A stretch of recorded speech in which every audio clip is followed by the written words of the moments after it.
España no estaba tan lejos de Alemania, no estaba tan lejos de Gran Bretaña, del resto de Europa, y aquí había sucesos de racismo, acciones neonazis. Estamos hablando de una organización amplia. Cuando digo amplia, lo digo a nivel de internacional, con estrategias amplias igualmente y sobre todo con unas finalidades políticas claramente definidas. Y que el peligro está ahí latente y nadie, o muy poca gente, lo vigila de manera atenta. No podemos permanecer pasivos, no podemos permanecer mirando hacia otro lado.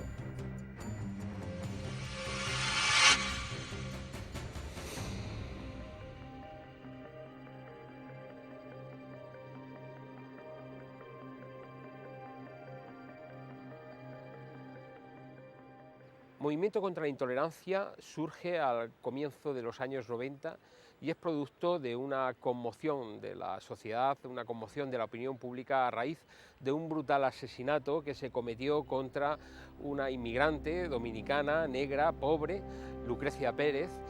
Un asesinato que fue ejecutado por un grupo de neonazis muy jovencitos. Esto supuso una convulsión de toda la sociedad española, que tenía ante sí mismo un hecho trágico, un hecho terrible, como era comprobar que el racismo criminal existía y estaba protagonizado por grupos organizados de jóvenes neonazis. A raíz de estos trágicos hechos empezamos a hacer un trabajo de prevención de conductas racistas y violentas en el ámbito de los adolescentes y a informar sobre la sistemática reiteración de ataques graves protagonizados por grupos de cabezas rapadas y neonazis. En principio había una trivialización de estos sucesos. Las instituciones decían que era preocupante, pero que no era alarmante, que estos eran hechos puntuales, que no había reiteración. Pero encontramos una herramienta fundamental que fue el informe Raxen, y sistemáticamente evidenciábamos cómo estos hechos se reproducían de manera periódica en distintas ciudades y a lo largo de todo el país. España no estaba tan lejos de Alemania, no estaba tan lejos de Gran Bretaña, del resto de Europa, y aquí había sucesos de racismo, acciones neonazis y violencia hacia todos los colectivos vulnerables e ideológicamente contrarios, como era el caso de jóvenes de izquierda y alternativos. El informe Raxen evidenció con hechos la existencia de delitos de intolerancia y crímenes de odio en España. Delitos motivados por el prejuicio y la animadversión racista, xenófoba, antisemita, homófoba o por cualquier otra expresión de intolerancia. Delitos que van desde el incendio de locales a las agresiones, las amenazas y el asesinato.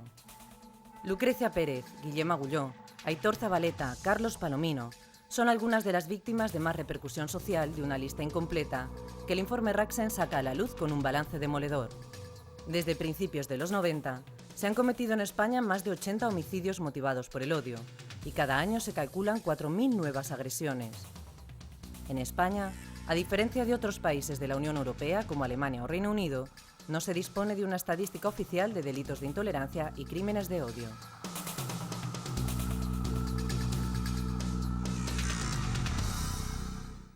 Inmigrantes, negros, sin techo, homosexuales, musulmanes, punkis, antifascistas. Cualquier persona puede convertirse en objetivo por su condición social, cultural, lingüística, religiosa o ideológica. El discurso articulado de grupos y organizaciones de corte neofascista que fomentan el odio hacia el diferente crea el caldo de cultivo necesario para hacer explotar diferentes situaciones de violencia.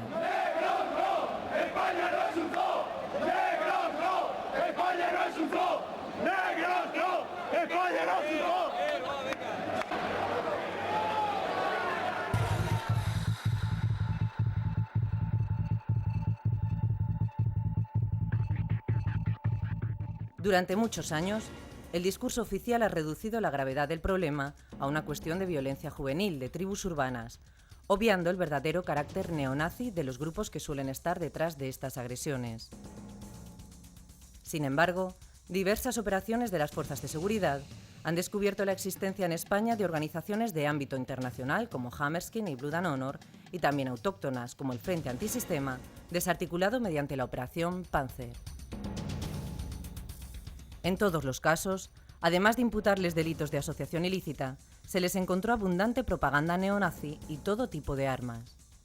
Hay un problema de percepción con el mundo neonazi y es que se le suele circunscribir al tema de las tribus urbanas, como un simple problema de orden público, de vandalismo juvenil, llamémoslo como queramos, cuando realmente no es así. Estamos hablando de una organización amplia. Cuando digo amplia, lo digo a nivel de internacional, orquestada y coordinada en diferentes países, con estrategias amplias igualmente y sobre todo con unas finalidades políticas claramente definidas. Hitler tuvo mucho éxito con sus juventudes hitlerianas. La mayoría de los nacionalsocialistas que se alistaron en las camisas pardas eran jóvenes cuando se alistaron.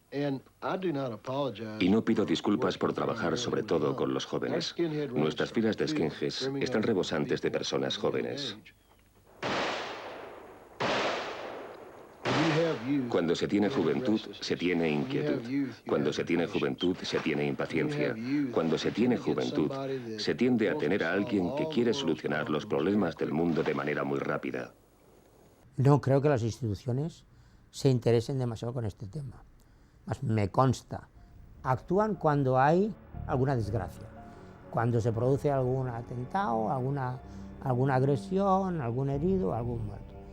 Pero no hay un seguimiento pormenorizado de este fenómeno. Yo pienso que no hay ni un análisis en profundidad del fenómeno del tema, no hay tampoco una política estratégica para atajar ese tema, no hay una política preventiva para luchar contra ese tema y que el peligro está ahí latente y nadie, o muy poca gente, lo vigila de manera atenta.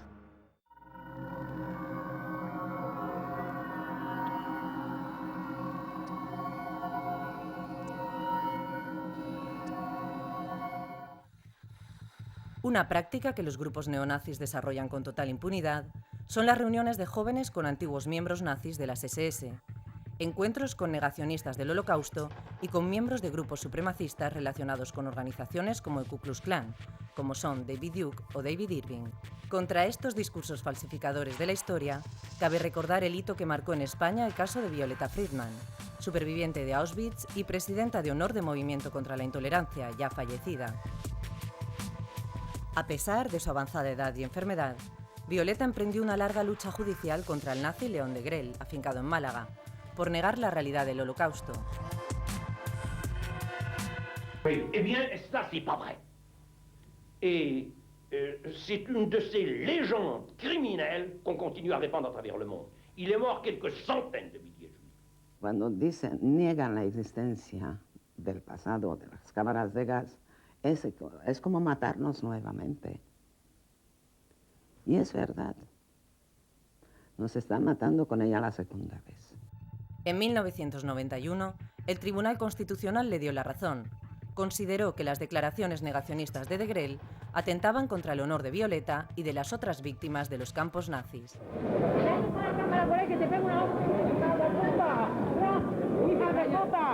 ¡Ven aquí, judío, cabrón! ¿Usted de qué experiencia? Ninguna. Está hablando yo de lo he vivido, yo lo he vivido. Yo he está estado hablando del 3 mito de los años y 8 meses en esos campos. Para eso hace falta pruebas históricas que ustedes no tienen. Yo salí de allí pesando 36 Dese cuenta que usted aquí puede decir lo que quiera. ¿Y usted quiera, me va a mí a negar lo que yo he vivido? Cuando muchas veces se intenta amparar la defensa o la justificación del genocidio de determinados crímenes violentos y xenófobos en otros derechos, como es el derecho a la libre opinión y a la expresión de las opiniones de uno, conviene no perder de vista que los derechos, generalmente la inmensa mayoría de los derechos no se pueden considerar unos derechos absolutos. Y con esto lo que se quiere decir es que los derechos tienen su límite en el ejercicio de otros derechos.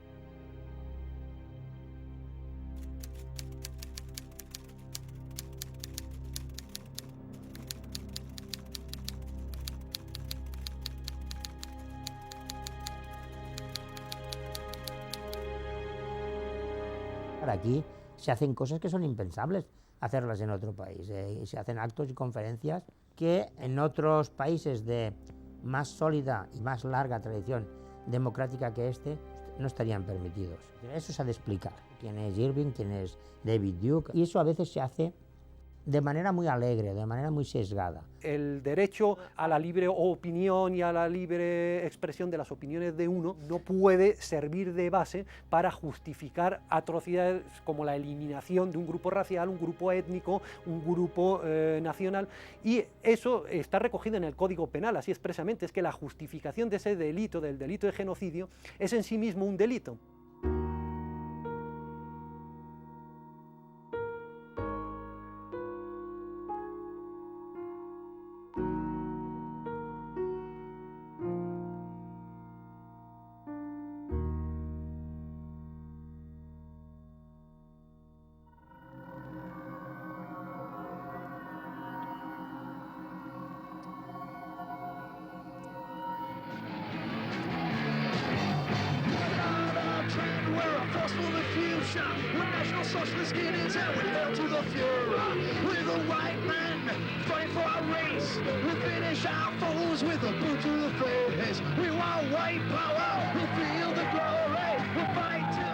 Los grupos racistas y neofascistas utilizan la música y los conciertos para captar nuevos militantes y, al mismo tiempo, financiar parte de sus actividades. Distribuyen canciones cargadas de odio y organizan conciertos con grupos musicales que promueven la intolerancia más extrema, más brutal, que glorifican a Hitler, a las SS y al poder blanco. negro vuelve a la selva, Europa es blanca y no es tu tierra. Negro vuelve a la selva, Europa es blanca y no es tu tierra. Stop inmigración. La venta de libros, ropa y otros materiales destinados a los jóvenes alimenta el rechazo al diferente, los prejuicios y un discurso cuyo objetivo final es acabar con la cultura de los derechos humanos, acabar con la cultura democrática. Toda una industria del odio que es además la principal fuente de financiación de muchos líderes ultras. El discurso y la agitación ultra induce la intolerancia más extrema y masiva. Siembra el odio al diferente, legitima la violencia y ataca la democracia. Y frente a esto no ha habido una reacción institucional adecuada, firme, democrática. Tampoco la sociedad civil ha reaccionado adecuadamente.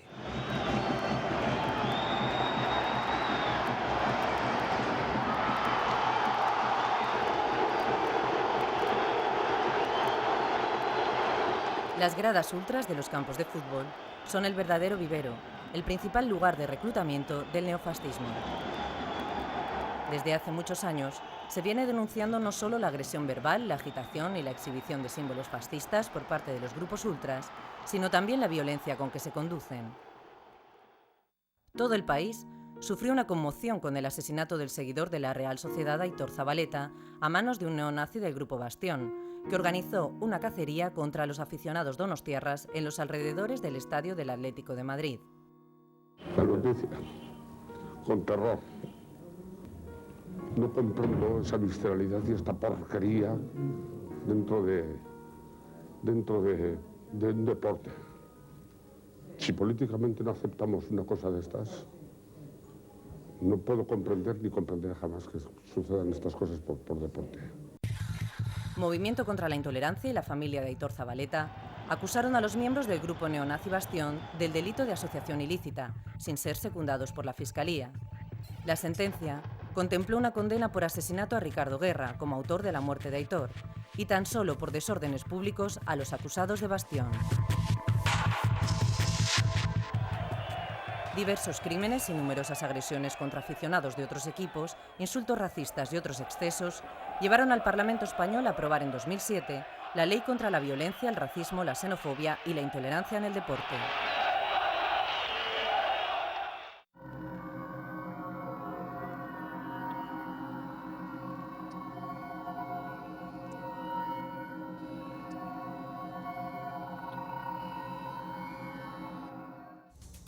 El espacio de mayor difusión de la propaganda del odio es Internet.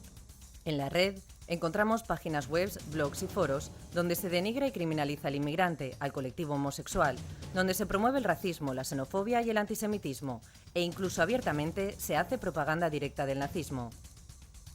Nosotros tenemos que, lo más rápidamente posible, adecuar los medios policiales y judiciales, legales, a la problemática y los cambios que ellos van experimentando, que a su vez son cambios que a ellos les lleva a hacerlos la evolución de la misma sociedad.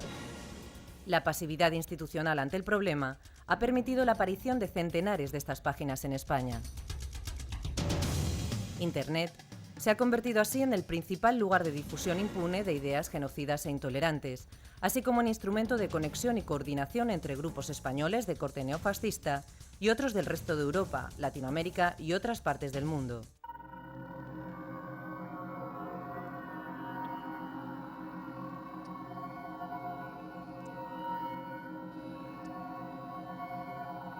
Firmeza contra nuestros enemigos y decisión de combatirlos hasta su total exterminio.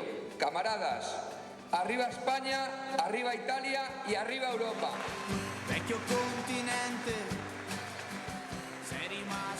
El nazismo en estos años no ha sido ni mucho menos una ideología estática. Ha sufrido una profunda evolución ideológica y sobre todo estratégica, porque se han dado cuenta de que los desfiles de antorchas, las esvásticas, los uniformes militares no son, entre comillas, buen marketing.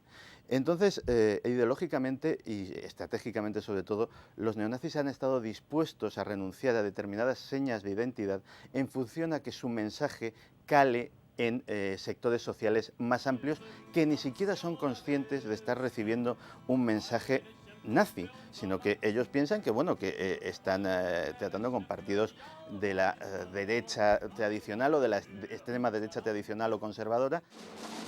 Otro hecho que demuestra el informe de Movimiento contra la Intolerancia es la proliferación de partidos llamados populistas o patriotas, claramente xenófobos.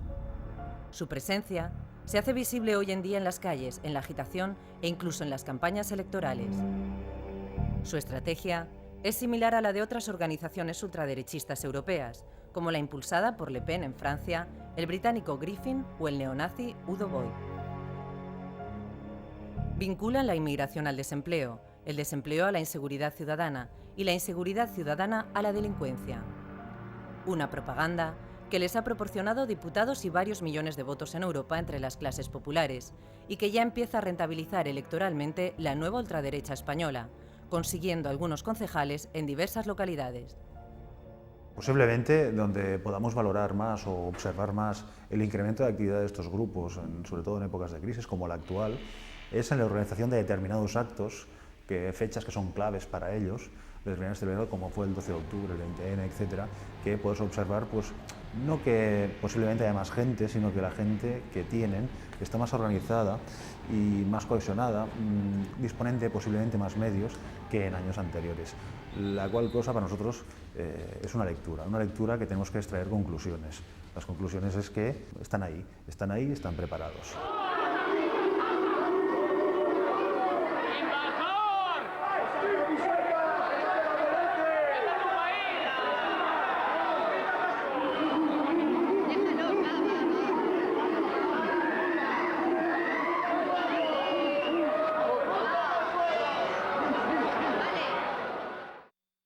Neutralizar la propaganda de la xenofobia es una cuestión de extraordinaria urgencia en estos momentos.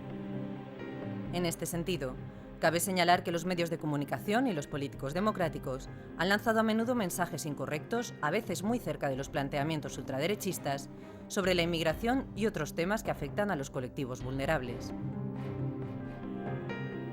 La polémica desatada por el Ayuntamiento de Vic, con la negativa a empadronar a los inmigrantes sin papeles, desató la euforia de los grupos xenófobos.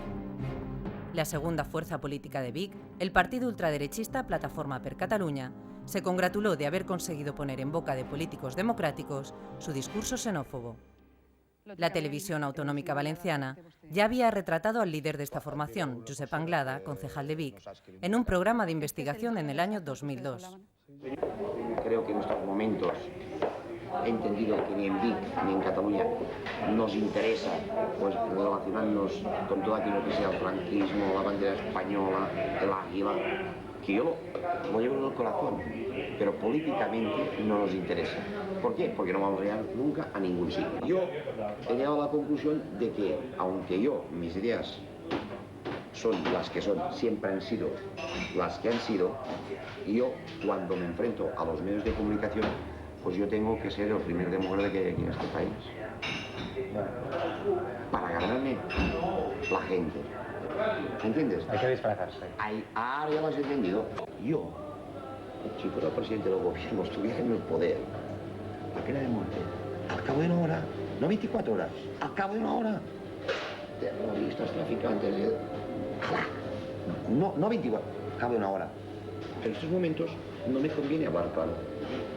Para poder entenderlo, pocas palabras bastan.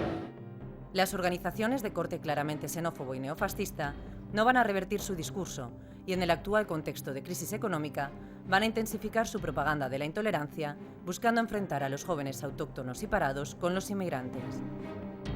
La coordinación internacional de grupos neofascistas y organizaciones xenófobas es cada vez más preocupante. Las campañas las realizan de forma coordinada y la presencia pública y colectiva de los líderes internacionales de ultraderecha europea es continua.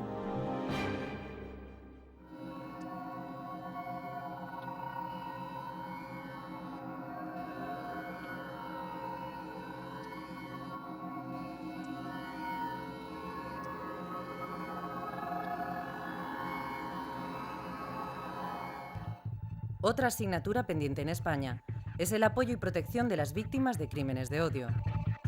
El asesinato racista de un menor negro, Jimmy Dombele, en Costa Polvoranca, el del independentista valenciano Guillem Agulló, el del donostiarra Aitor Zabaleta y el de Carlos Palomino, un menor antifascista, son la triste muestra de cómo se sigue criminalizando y dañando a la víctima después de muerta, así como a su familia y amigos. Además, envían un mensaje de intolerancia y discriminación a todos los miembros del grupo al que pertenece la víctima. Los crímenes de odio infligen a las víctimas un daño físico y emocional incalculable y amenazan la seguridad y el bienestar de todos los ciudadanos. Que a Guillem lo asesinaron porque era un antirracista y un antifascista. Fue un asesinato político, aunque la justicia no lo quiso interpretar así. El tiempo nos ha dado la razón porque el asesino fue pillado en una operación Panzer, un grupo neonazi organizado en Valencia, y se presentó a las elecciones en Chiva por la Alianza Nacional. Muchas veces nos encontramos con la escasa entidad de las penas impuestas.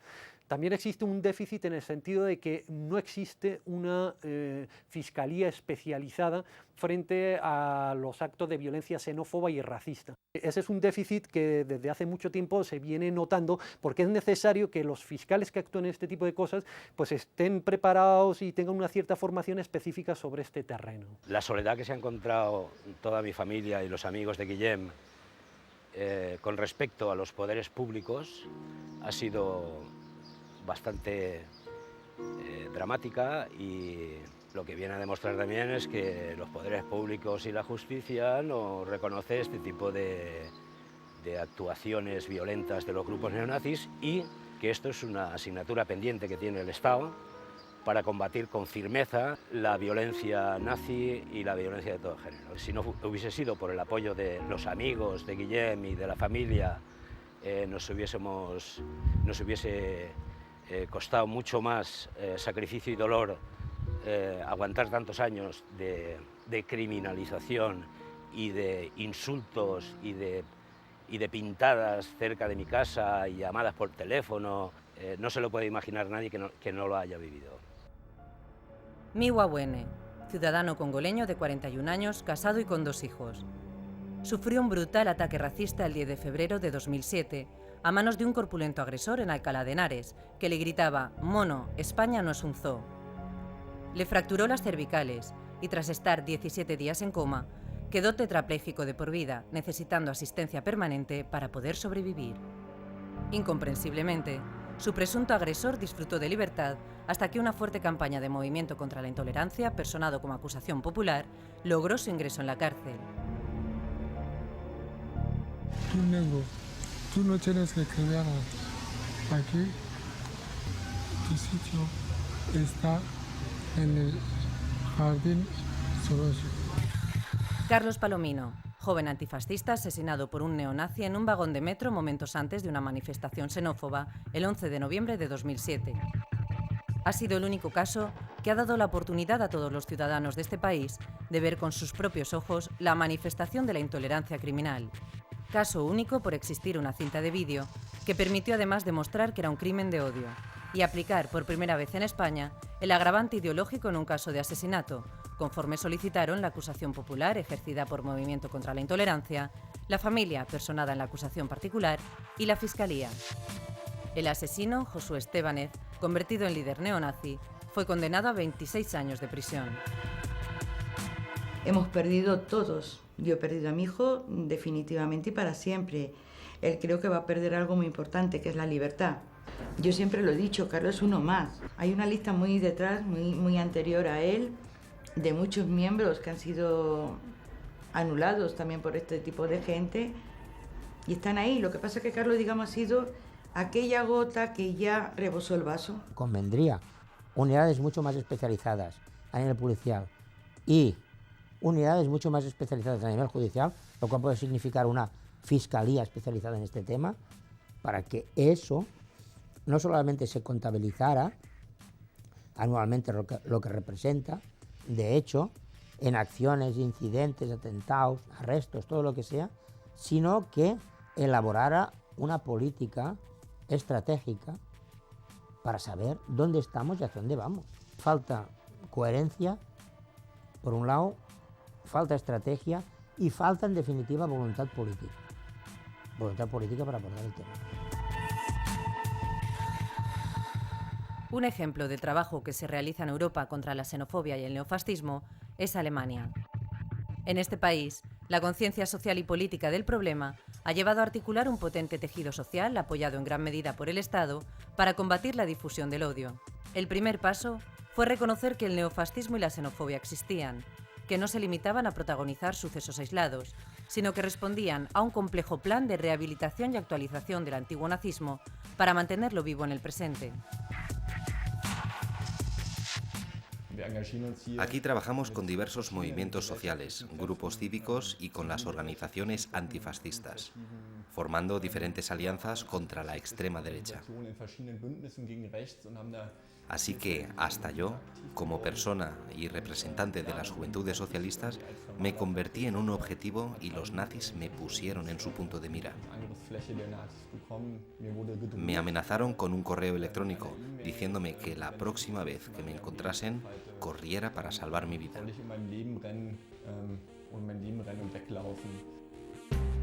Partidos políticos, policías, jueces y fiscales coinciden en afirmar que estos grupos representan un grave peligro para la convivencia y la propia democracia, por lo que la legislación alemana y la amplia conciencia y organización social frente al neofascismo deberían servir de referencia a países como España, donde el problema sigue sin afrontarse en profundidad. Existen diversas formas de actuar contra los nazis. Hay que ver de qué forma puede actuar cada uno en su ámbito. El Partido Socialista, concretamente sus juventudes, tienen como tarea informar, por lo que hemos publicado unos textos que recogen citas de los dirigentes ultraderechistas que muestran lo que realmente se esconde detrás de su discurso.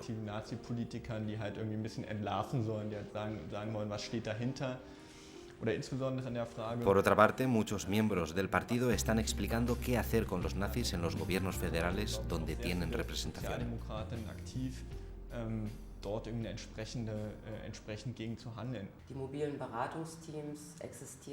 Los grupos de asesoramiento móvil existen desde 2001 en todas las comunidades del este de Alemania y que ahora también se están implantando en las comunidades del oeste. La idea de este proyecto es que los demócratas, como profesoras y profesores, trabajadores sociales, políticos y la sociedad civil se sientan reforzados y se especialicen para luchar contra la extrema derecha, el racismo y el antisemitismo. Dabei unterstützen und professionalisieren, etwas gegen Rechtsextremismus, Rassismus und Antisemitismus zu unternehmen. Les apoyamos a actuar contra la extrema derecha, el racismo y el antisemitismo en su vida cotidiana, en sus instituciones, en el ámbito de trabajo y en la política. Switchot es una institución que ofrece consultas a personas afectadas por racismo, por violencia de extrema derecha en Berlín. Existe desde 2002. Nosotros hacemos un trabajo dirigido no solamente a las víctimas, pero también a los familiares y los amigos de gente afectada por el racismo en Berlín. Nuestro trabajo diario es también un trabajo con la opinión pública, con los periódicos, para informar a la gente de lo que se pasa en Berlín. También un trabajo de intermediario con políticos, con la policía, para tener información de lo que se pasó en Berlín en torno de violencia, y con abogados, abogadas, en escuelas también, en colegios, hacemos un trabajo de formación con jóvenes, con multiplicadores también, profesores, profesoras, todo eso. En España, la respuesta desde el ámbito judicial frente a las organizaciones neonazis comenzó a hacerse notar durante el año 2009. Los integrantes de la organización internacional Hammerskind fueron condenados por asociación ilícita. Era la primera aplicación a cabezas rapadas muy visibles en los fondos ultras de los campos de fútbol de este delito contemplado en el Código Penal. La difusión de ideas genocidas también fue penalizada a través de la condena a los responsables de la librería Kalki. Y durante ese mismo año, se creó la primera Fiscalía Especial de Delitos de Odio en Barcelona, y la Audiencia Nacional creó su fiscal especial contra los grupos neonazis, anunciando el tratamiento de su actividad como terrorista. Las últimas sentencias son sentencias esperanzadoras y esperan en el horizonte nuevos procedimientos donde se va a condenar a este tipo de bandas. Sin embargo, urge una respuesta a mayor escala. De lo contrario, corremos el riesgo de aquello que ya señalaba en los años 30 Martin Niemöller, adjudicado por error a Bertolt Brecht, que hacía referencia a cómo los nazis fueron a por una serie de colectivos, en este caso a por los inmigrantes, pero como yo no lo era, pues no me inmuté. Después fueron a por los homosexuales, a los sin techo, a los antifas o a los diferentes, pero como a mí no me tocó, ni reaccioné.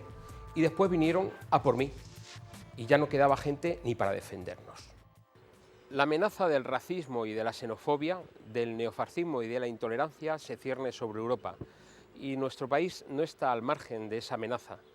Aquí también tenemos que sufrir la discriminación, el odio, la violencia, y especialmente lo sufren los colectivos vulnerables. El discurso de la xenofobia es un discurso basado en mentiras y en prejuicios. Es un discurso contra la inmigración, pero no solo se hace un discurso contra ellos, se hace un discurso contra otros colectivos diferentes, los homosexuales, los jóvenes de izquierdas, las personas que en definitiva son diferentes y son víctimas de esa intolerancia extrema. Frente a esto, no cabe otra alternativa que responder en defensa de los derechos humanos. No cabe otra alternativa más que responder solidariamente. No cabe otra alternativa más que obrar conforme a la razón y a la justicia. No podemos permanecer pasivos, no podemos permanecer mirando hacia otro lado. La invitación es: haz algo.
cœur.